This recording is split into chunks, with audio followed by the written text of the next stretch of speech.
الذين يصدون عن سبيل الله ويبغونها عوجا وهم بالآخرة كافرون.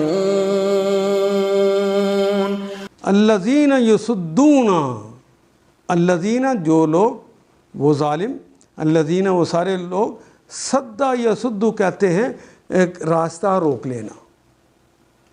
صدا اس نے روکا، یصد وہ روکتا ہے یا روکے گا، یصدون وہ سب روکتے ہیں یا روکیں گے.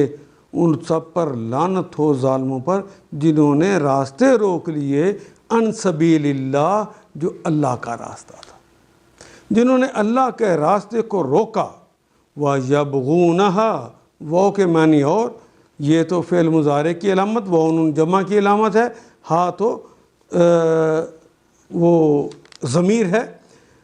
ابغا یبغی، ابغا یبغی چاہنا، وہ یبغونہا وہ سب چاہتے ہیں، ہاں اس کو، وہ اللہ کے راستے کو روکنے کے، جو اللہ کا راستہ ہے اس کے بارے میں چاہتے ہیں.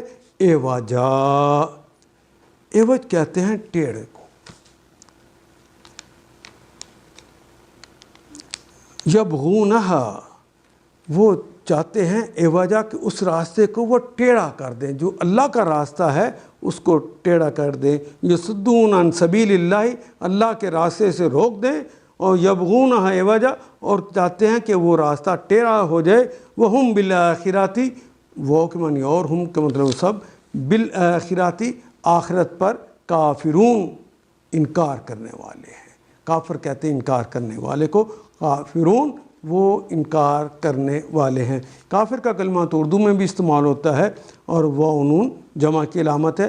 آخرت کا کلمہ بھی اردو میں استعمال ہوتا ہے، یہ گول تے کے ساتھ ہے، ہم اردو میں کھلی تے کے ساتھ لکھتے ہیں.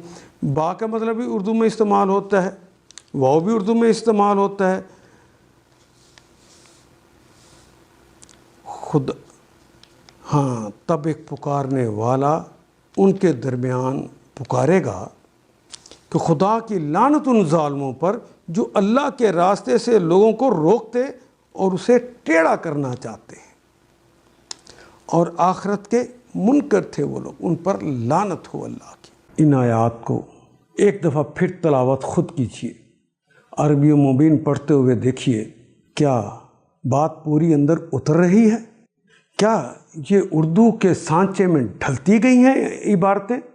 اگر بات سمجھ آنی شروع ہو گئی تو الحمدللہ یہی ہمارا ہدف ہے، اور یہ ہدف پورا ہو گیا. اللہ میرا اور آپ کا حامی و ناصر. الف لام